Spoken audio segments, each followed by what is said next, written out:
February 1945. Luxembourg.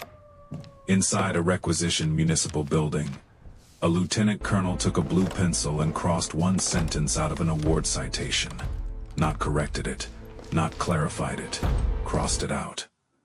The sentence said a black private had advanced alone under machine gunfire. The colonel read it once, gave a small dry laugh, and changed it to something safer. Assisted advance. Then he stamped the file for a lower medal, slid the original recommendation into the bottom drawer of his desk, and turned the key. A captain standing across from him watched the drawer shut, and in that one quiet movement, he understood exactly what had just happened. This was not a paperwork delay. This was not a difference in standards.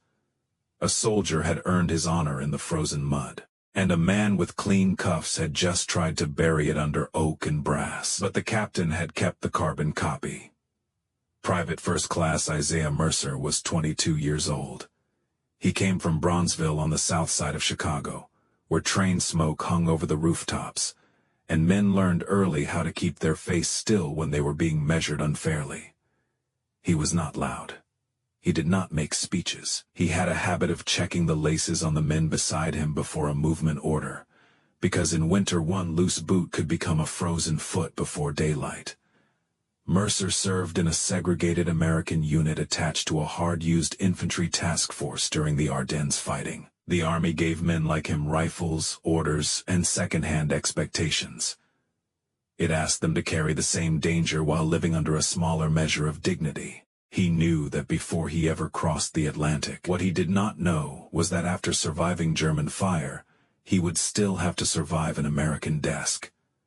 The action that put his name into the citation happened outside a stone farmhouse, near a narrow road east of Clairvaux. Snow had crusted into the ditch lines. The trees were broken from shell bursts. A German machine gun had locked the road so tightly that every man who tried to lift his head saw the dirt jump inches from his face. Mercer's squad was pinned behind a low wall. A wounded corporal was lying in the open, making no sound except for a thin scrape of breath that came and went with the wind. The lieutenant had already been hit. The sergeant was screaming for smoke. There was no smoke left. So Mercer took 2 grenades, shoved one into each coat pocket, and crawled out alone. Not because anyone ordered him. Not because anyone could promise he would make it. Because the road was going to keep eating men until someone reached that gun. He moved through snow and manure and churned stone dust. Twice, bullets tore the ground close enough to spit frozen grit into his mouth. He reached the side of the farmhouse, pulled the pin on the first grenade with his teeth, and threw it through a blown-out cellar window. The blast stunned the gun crew. The second grenade ended the firing. Then Mercer did something that made the witnesses write longer than they usually wrote. He did not stay down. He turned back across the open ground and dragged the wounded corporal to cover by the collar of his field jacket. 4 men signed statements. 2 were white infantrymen from the attached company. 1 was a platoon runner. 1 was a medical aidman who treated the corporal afterward and wrote that the road would have remained closed without Mercer's action. On. The recommendation went up for the Distinguished Service Cross. By the time it reached the awards review board, it had traveled through mud, headquarters tents, clerk pools, and command channels. It arrived with the right signatures. It arrived with witness statements. It arrived with a map sketch. It arrived with blood on the story. What it did not arrive with was protection. Lieutenant Colonel Corbett Bales chaired one of the review desks that winter. Bales was a narrow man from Missouri with silver hair, pale eyes, and a voice that sounded polite, only because it had been trained not to shout. His uniform was immaculate. His blotter was arranged in perfect right angles. His world was also arranged that way. Officers above enlisted men, white men above black men, paper above memory, and himself above every inconvenient truth that came across his desk. Bales rarely said the ugliest part directly. He did not need to. He called it caution. He called it consistency. He called it maintaining the dignity of high decorations. But the pattern was visible to anyone who stayed in the room long enough. Recommendations for white soldiers moved quickly. Recommendations for black soldiers returned with requests for additional witness statements, sharper wording, cleaner maps, stronger endorsements, impossible little improvements that battlefield reports could not always provide. By late February, Captain Henry Sloan had seen enough. Sloan was 36, a former school principal from Ohio, now buried in staff work he hated more than the shelling. He had no taste for heroics behind a desk, but he knew documents. He knew when a sentence had been weakened, and because he had once taught boys how to write truth plainly, he knew what it looked like when a grown man was afraid of a plain truth. Sloan placed Mercer's file in front of Bales just after 1700 hours. The lamps had been lit. The windows were black with evening. Bales did not look up. "Captain," he said, "you are leaning over my desk." Sloan kept his hand on the folder. This citation was altered after endorsement. Bales turned a page in his ledger. It was reviewed. It was reduced. It was corrected. Sloan opened the folder and laid the carbon copy beside the marked citation. For the first time, Bales stopped moving. Sloan pointed to the blue pencil line. "The original says he advanced alone under direct machine gun fire. You changed it to assisted advance." Bales looked at him with cold patience. The higher language was excessive. 4 witnesses signed it. 4 enlisted witnesses. 2 of them are white soldiers from the supported company. That does not make their judgment professional. Sloan's voice tightened. It makes their eyes useful. Bales closed the folder. "The board has authority to interpret field language. The board does not have authority to erase the act." A small silence opened between them. Outside, a truck shifted gears in the wet street. Bales leaned back. "You are dangerously sentimental about this matter." "No," Sloan said. "I am dangerously tired of watching the same kind of file disappear." Bales smiled. "There is no same kind of file." Sloan tapped the carbon copy once. "There is when the soldier is black." That was the sentence that changed the room. A clerk at the side table stopped typing. Another officer glanced toward the door, as if the walls themselves had become unsafe. Bales stood. His chair scraped against the floor. "You will remove yourself from this office. I will leave after you restore the original recommendation. You mistake your rank for influence, and you mistake your prejudice for procedure." Bales' face went still. Then he took the file, slid the original citation back into the drawer, and locked it again. "File your protest," he said. "It will be handled in sequence." Sloan looked at the drawer, then at the key, then at the carbon copy still lying under his hand. "No," he said quietly. "It will be handled tonight." Within the hour, the protest had reached the forward headquarters of Major General Everett Cole. Cole was not gentle. He had spent that winter forcing supplies, men, and orders through roads that seemed built to defeat all 3. He had no patience for theatrical morality. He had even less patience for officers who used procedure as camouflage. Sloan's memorandum did not flatter. It did not beg. It attached both versions of the citation and 1 page listing 6 downgraded award recommendations from black soldiers in less than 3 weeks. That was what got Cole out of his chair. At 19:10 hours, the door to the review office opened without a knock. Every man inside came to attention so fast, the room seemed to snap. Cole entered in a mud, spattered overcoat, helmet still on, leather gloves folded in one hand. His boots left dark water on the polished floor. He looked first at Sloan, then at Bales, then at the locked drawer. "Open it," he said. Bales hesitated just long enough to condemn himself. Cole did not raise his voice. "Lieutenant Colonel, if I have to ask twice, the next man opening that drawer will be a provost marshal." The key shook in Bale's hand. The drawer opened. The original citation was there, under 2 unrelated reports, exactly where Sloan had said it would be. Cole read it standing up. He read the original. He read the marked copy. He read the witness statements. No one spoke. The only sound was paper turning and the faint buzz of the building's old electric lights. At last, Cole placed both versions side by side on the desk. "The soldier crawled through fire," he said. Bale swallowed. "Yes, sir.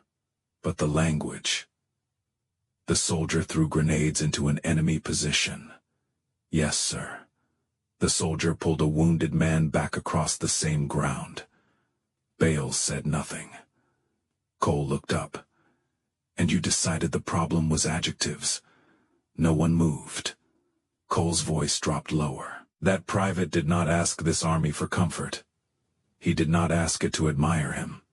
He did not even ask it to treat him like a man before he proved himself under fire. He proved himself anyway." Cole pushed the blue-penciled page toward Bale's. "You took a battlefield action and made it smaller because the man who performed it did not fit the size of honor you were willing to imagine." Bales opened his mouth. Cole cut him off. "No, you will not dress this in standards. Standards do not require a locked drawer." The line hit harder than a shout. Bale's eyes dropped. Cole turned to the officers along the wall. "The original recommendation is restored. It leaves this office tonight with my endorsement. Every award file downgraded by this board in the last 60 days will be reviewed against the original field statements. Captain Sloan will assist the inspector." Then he faced Bales again. "You are relieved of authority over decorations. You will surrender your current files. At dawn you will report to the replacement control station pending investigation." Bales tried to speak. Cole stepped closer. "If you want a frontline standard, Lieutenant Colonel, you may begin by standing near the line." That was the end of the performance. No one tore insignia off a collar. No one needed to. In an army, humiliation can sound like a simple order repeated by a clerk. "Relieved of authority, pending investigation. Report at dawn." The office changed after that. Not because prejudice vanished. It did not. Not because one general's anger repaired an army. It could not.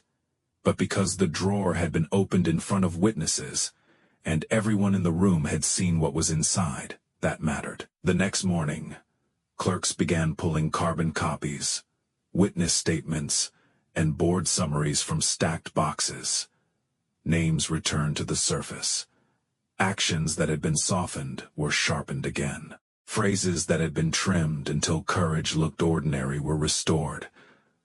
Under direct fire, without orders, at risk of his life. The army loved those phrases when they belonged to the men it expected to honor. Now, it had to read them where it had not wanted to. Mercer did not hear about the restored citation immediately. He was still moving with his unit. Still sleeping in coats stiff with dried mud. Still eating cold rations from tins when the fires would not light. When the order finally reached him, he was standing near a field kitchen with a chipped enamel cup in his hand. A lieutenant read the notice too formally. Distinguished Service Cross. Gallantry. Extraordinary heroism. Mercer listened without changing expression. The men around him slapped his shoulder. One of them said the corporal he dragged out would have liked to see it. That was the only moment Mercer looked away. The ceremony came weeks later in a muddy courtyard behind a command post. No band, no polished parade ground. Just a table, a flag, a handful of officers, and soldiers who had seen enough winter to distrust clean speeches. Cole pinned the medal to Mercer's jacket. For a second, the ribbon looked almost too bright against the tired wool. Cole said, "This belongs where it was earned." Mercer saluted. He did not smile. Not because he was ungrateful, because the medal had arrived carrying two weights. One was honor. The other was proof that even honor could be made to wait outside the door if the wrong man held the key. That was the part the official citation never said. The record described the farmhouse. It described the machine gun. It described the grenades, the open road, and the wounded corporal. It did not describe the drawer. It did not describe the blue pencil. It did not describe the captain who kept a carbon copy because he knew paper could become a witness when men refused to be one. Years later, Mercer returned to Chicago. He worked rail shifts near the yards and raised two daughters in a narrow brick building where the radiators knocked through the night. He kept the medal in a small cloth-lined box, not on a wall. When his girls asked about it, he told them what happened at the farmhouse. He almost never told them what happened in the office. Maybe because the first story was easier to understand. A gun had to be silenced. A man had to be saved. A road had to be opened. The second story was uglier. A file had to be rescued from people who could smile while stealing from the dead and the living at the same time. Bales never returned to award work. The investigation ended his path to higher command. The official language was careful, as official language always is. Failure of judgment, improper handling of recommendations, conduct inconsistent with command responsibility. It did not use the word theft, but the men who had been in that office knew a cleaner word did not make the act cleaner. A medal is a piece of metal, a ribbon, a line in a record. But in war, records become the last shelter of the truth. They tell a mother what her son did when nobody could protect him.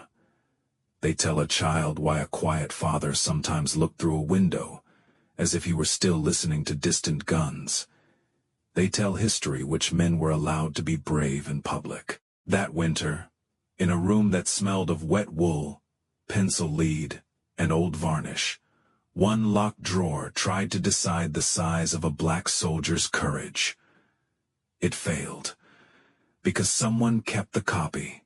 Because someone opened the drawer. Because the truth, once pulled back into the light, was heavier than the hand that tried to hold it down.